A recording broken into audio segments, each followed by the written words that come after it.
Take it away, Mr. Patterson. Not that I'm taking this too seriously or anything, but the week of Duane continues. If you go to HughHewitt.com, there's now somebody who has done a graphic of the week of Duane, and it's up at HughHewitt.com and on my Twitter page at Radio Blogger. Good morning, America. Duane Patterson wrapping up the week of Duane by filling in for Hugh. Hugh will be back actually in hour 3 to do the Hillsdale Dialogue with Dr. Larry Arnn, and then he's back next week. Lots of news ahead today. We're going to be talking to Sarah Westwood of the Washington Examiner a little bit later in the program. We will be doing movies with Sonny Bunch, a little bit of verse for the week with our poet laureate Tarzana Joe. But there's lots of news, and we've been playing all sorts of clips from some of the important hearings in the House and the Senate all this week, and juxtaposing it with what media has been focusing on all week. And when I mean media, I mean legacy, Manhattan Beltway, mainstream media, whatever you want to call it. And their focus has been almost monolithically the Ron DeSantis, Fox News and/or Tucker Carlson cabal of authoritarianism and how awful it is and the threat to democracy it all poses. Well, with all of the hearings this week and all the material that we've brought to you this week, nothing's going to be preparing you for what you're going to hear that happened yesterday in the House Weaponization Committee with Jim Jordan and the Democrats on that panel.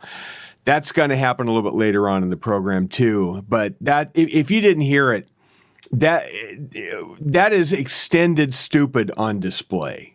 And we've got a long block of time, and we're just going to march through it just because you need to see and hear what the other side thinks, believes, and says. And it will surprise you, actually. Quickly in the news, Mexico rebukes GOP push to deploy U.S. military on cartels across the border. I played you some video this week from Lindsey Graham, senator from South Carolina, as well as Tom Cotton from Arkansas. After the kidnapping, carjacking of 4 Americans that crossed into Mexico earlier in the week, 2 of those 4 were killed by the cartels, and there's some pushback. There's a lot of harsh language that maybe we should send the military in because Mexico doesn't seem to be able to control their side of the border. The cartels are out of control, and we have a failed state at the border. And so there are some GOP senators that want to do something about it. Mexico President Andres Manuel Lopez Obrador, or in actuality, the cartel president Obrador, on Thursday pushed back against Republican lawmakers who had called on the Biden administration to take military action against drug cartels across the border following the killings of 2 Americans in Matamoros, saying such demands were a threat to Mexican sovereignty. No, sir. The cartels are a threat to Mexican sovereignty. You got that one wrong. Here, I fixed that for you. Quote, "We are not going to allow any foreign government to intervene and much less foreign armed forces to intervene in our territory," Lopez Obrador said at a news conference, adding that he would ask Americans of Mexican and Hispanic origin not to vote for Republicans if their aggression continued.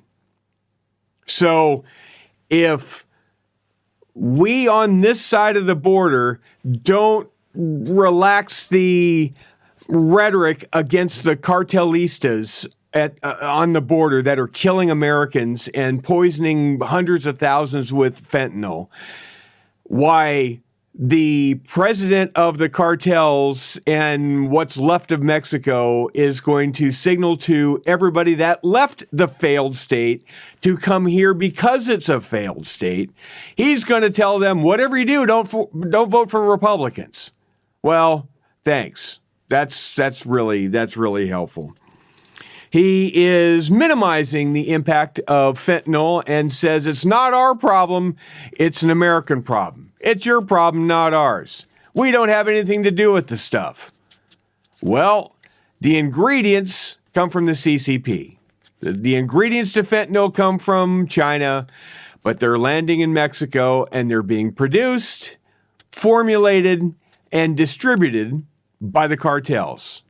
And apparently Obrador is looking the other way. If you want to know what a failed state looks like, if you want to know what a corrupt government looks like, up close and personal, look south, and you'll find it.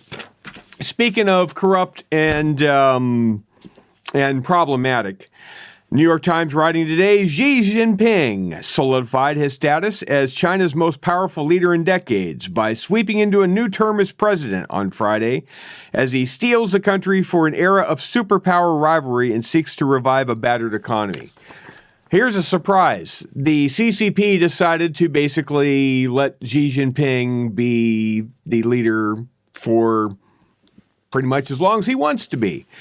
News on this front. TikTok, the wildly popular Chinese-owned social media app, has hired top Biden-connected consulting firm SKDK as it faces increasing scrutiny in Washington, according to two people, including one with direct knowledge of the hire. The public affairs and political consulting firm is providing comms support to the company, which has come under government scrutiny.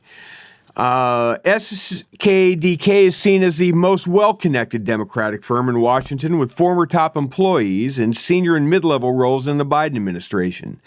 Anita Dunn, you've heard that name a bunch of times before, a founding partner, returned to the White House last May, where she is senior advisor after a stint in the early part of the Biden administration and work on the president's 2020 campaign, along with former comm directors Kate Berner, Herbie Ziskin, Deputy Pentagon Press Secretary Sabrina Singh, and Interior Department Press Secretary Tyler Cherry. Just remember the old motto, 10% for the big guy. The Biden World Bank pick has Chinese business ties, raising vetting questions, Catherine Doyle writes in the Washington Examiner. President Joe Biden's nominee to lead the World Bank is vice chairman of a major investor in TikTok's Chinese parent company. His potential appointment coming as lawmakers push to ban the Beijing-owned video app. Ajay Banga's nomination has prompted questions about the White House's vetting process at a time when bipartisan backlash over China's suspected military and economic ambition grows. Yep, that's right. You know, if all else fails, just bring TikTok a little closer to the Biden administration. So what did they do this week to kind of move away from that? We have to talk about the budget. The budget that's DOA. It's deader than the bodies on the cart in Monty Python's Life of Brian. A $6.5 trillion, $2 trillion in brand new taxes. It's estimated it could raise the federal debt, if fully implemented, to $51 trillion. It's a non-starter. It's a disaster. But it's not going to sell itself. So they had to dust off Joe Biden, pull him out of the cryo tank, put him on a stage in Philly, and put a mic in his hands. And here is what came out, cut number 3. That's why I took the most aggressive action ever in all of history in any country to take on the climate crisis by lowering your home energy bills. And that's would bring us down to everyday cost. How much do things cost? It's not just whether inflation. We brought down inflation. We've lowered your utility bills. Electricity, by the way, is up 11.9% from last year. Fuel oil is up 27.7% from last year. Natural gas is up 26.7% from last year. And gas is a little over $1 higher than it was when Joe Biden took office, and it's going back up again of late. Cut 4 quickly. And that's would bring us down to everyday cost. How much do things cost? It's not just whether inflation. We brought down inflation 7 months in a row. We're going to whip it. You know, inflation is still at 6.4%, right? And that's 6.4% on top of about, 9% of what it was from the year before? It's not going down. It may be climbing at a little slower rate, but everything today costs more than it cost a month ago, which cost more than a month before that. And it's all because Joe Biden doesn't know how not to spend your money. Duane Patterson for Hugh Hewitt. More right after the break. It is Friday. It is the first hour. And even though Hugh is not here, it is time for the movies. It's time to lighten up a little bit and discuss all things cinema. And so we bring in our movie critic, the official movie critic of the Hugh Hewitt Show, who is paid for in airline miles, but that is only if his predictions are any good and he doesn't fail to warn us about bad movies. Sonny Bunch of the Bulwark.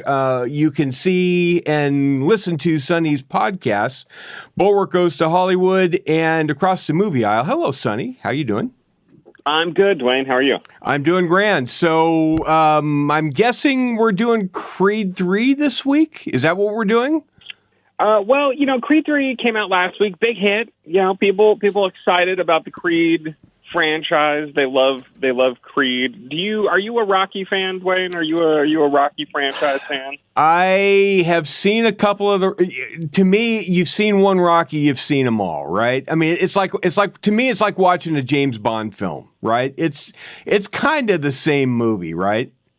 Yeah, basically. I mean, you're not going to go wrong with that theory on the Rocky movie. So Creed 3 is also basically Rocky 9, if you want to look at it that way. This is the third spin-off movie from the Rocky franchise, which itself had 6 entries. It's the first one without Sylvester Stallone. Sylvester Stallone is not in this at all, which is the first time that's happened. There was a contract dispute between him and the producer. He wanted to get basically control of the franchise back from him. He had problems with the creative direction of this most recent one and wanted it back. And which is weird because, again, as you mentioned, it's all the Rocky movies are kind of the same. It's the same movie, isn't it? Yeah, I mean this one picks up at the end of Adonis Creed's career. He's about to retire. He's got one last fight left. He wins. He retires, and then he has to get back into the ring. Can you believe it? He has to get back into the ring. They always do, right? Exactly. He's got a former friend, the guy who went to prison for him. Is now the world heavyweight champion and is calling him out, and he's saying bad things about him, and he's got to go fight him and reclaim his honor. It's an interesting movie because it treats Adonis. I don't want to overstate this, but it does kind of treat Adonis Creed like almost the bad guy of the movie, but it doesn't want Adonis Creed to be the bad guy of the movie. So the setup here. Again, Adonis has retired. He's now a promoter. He's basically Don King, and he has his own stable of fighters. And his number one guy, he throws him into the ring against this old friend of his who is just out to hurt people. He's just out to destroy the world. He's like the Joker. He wants to watch the world burn, right? Right. And the friend ends up beating his fighter, but this is the sort of thing that you do when you're a bad promoter who doesn't actually care about any of the people he is representing. You don't throw a championship fighter into the ring against an unknown quantity, right? You don't as a placeholder fight even. I mean, it's not even like this was a. It's not even that plausible, is what you're saying. The actual premise isn't really that plausible, right? It reminds me of the first Rocky a little bit, right? The first Rocky, right? What's the setup there? Apollo Creed is champion. He's got nobody left to fight, so he decides to take a chance on a down on his luck Palooka Rocky Balboa, and Rocky ends up going the distance with him. Rocky ends up losing, but he goes the distance, right? And that's the whole point of that movie. This is the same kind of thing, right? Adonis is like, well, my dad did this once for Rocky, and it was a dangerous play, but we're going to do it again. And he ends up like getting his fighter, the guy who is in his stable of fighters, not even his friend. He almost ends up getting that guy killed. Again, it's a really it's an irresponsible thing to do. It's a bad thing to do, and it's the sort of thing you only do if you're looking out for yourself. You're just trying to get a payday for yourself as a promoter to keep the money train rolling. Within its lane, within the premise of what a Rocky movie is, which is every other Rocky movie, is at least an entertaining couple of hours. Is it something people should go watch in the theater? Look, if you like Rocky movies, you'll like this. It's fine. It's a perfectly entertaining film. I liked it. It's okay. But you know, it's also, again, it's a huge hit. It had the biggest opening of any movie in the Rocky franchise ever last weekend. Audiences seem to like it. It's got a A- from CinemaScore. So has it outpaced Cocaine Bear? What's that? Has it outpaced Cocaine Bear? It's better. It's doing better than Cocaine Bear. This is a bona fide franchise hit. Cocaine Bear is also, you know, fine. It's fine if that's, again, Cocaine Bear does a very smart thing, which is that it gives people exactly what it promised. It promised that there would be a bear on cocaine, and it gave people that. It's the Snakes on a Plane of 23. Exactly. Very similar in terms of the title says what it is. It's the women talking of Cocaine Bear movies. You know, yes. you get exactly what's there in the title. Which is fine. You know, this is one of the mistakes, I think, of the new movie out this weekend, 65, which folks saw the trailer for during the Super Bowl and were kind of like, what is this?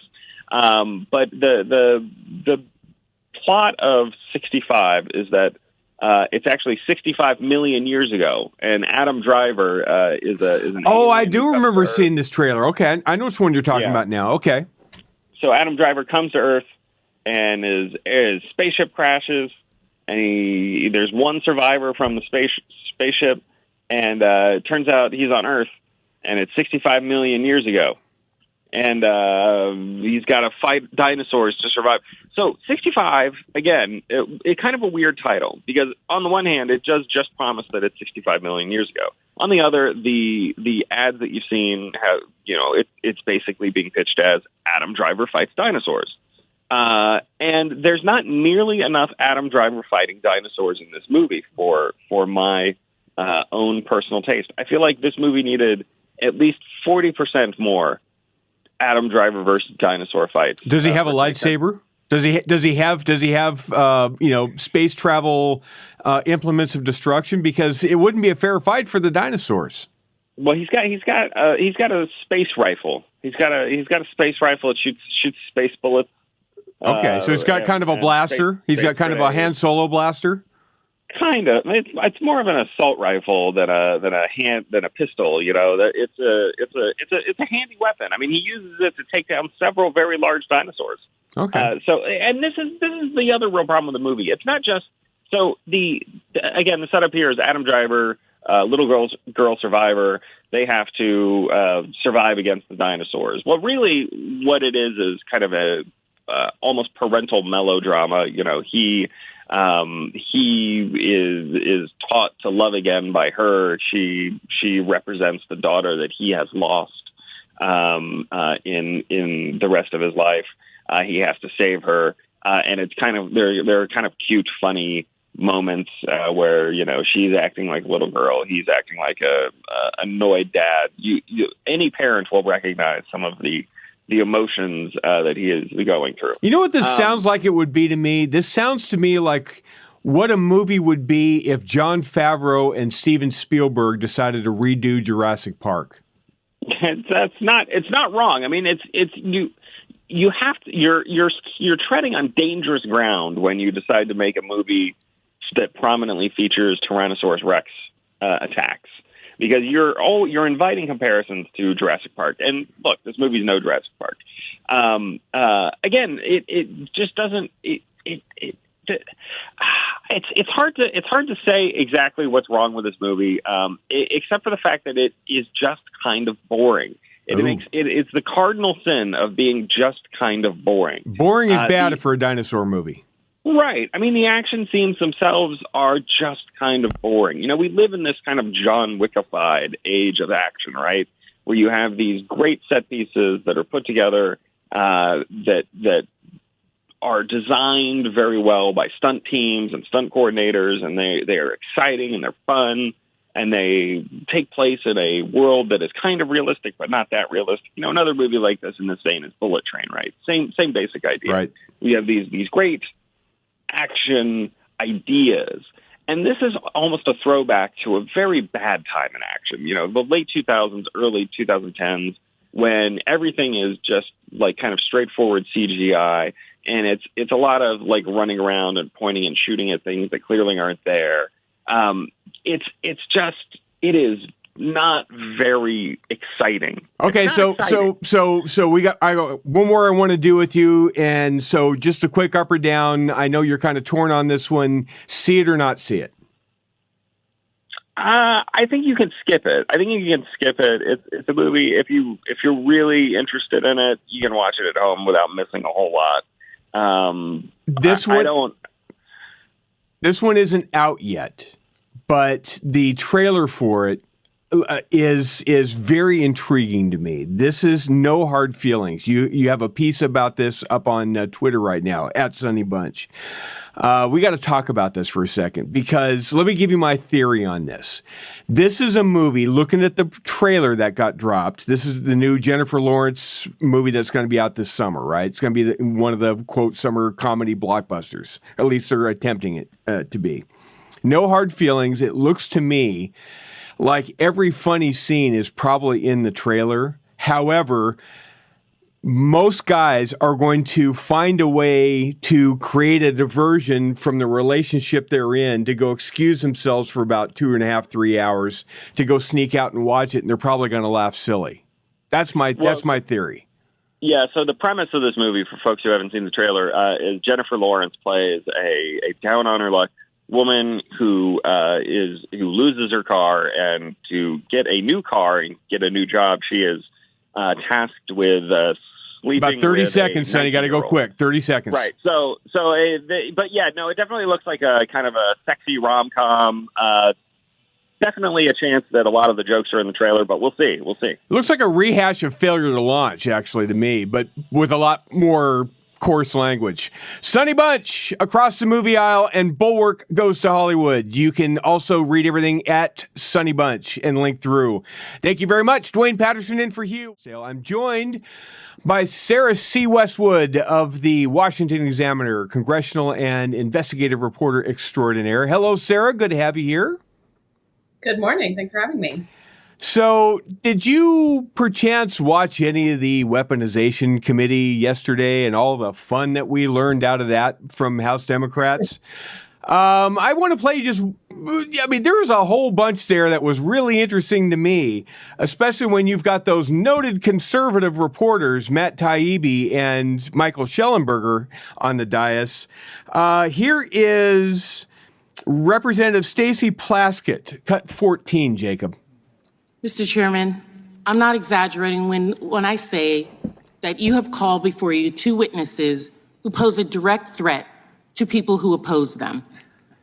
Sarah Westwood, your brethren within the D.C. Manhattan Beltway Corps, they seem to think that all authoritarianism and totalitarianism is emanating from Fox News and Tucker Carlson and Ron DeSantis.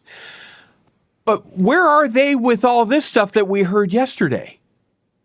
They're nowhere to be found. I mean, the incuriosity from some of my colleagues in the media is just sort of baffling, because, what's at the heart of the Twitter files, what was at the heart of the testimony from those journalists yesterday is really concerning about Twitter having created this formal system to allow the government to sort of police speech. And, Matt Taibbi called it thought policing,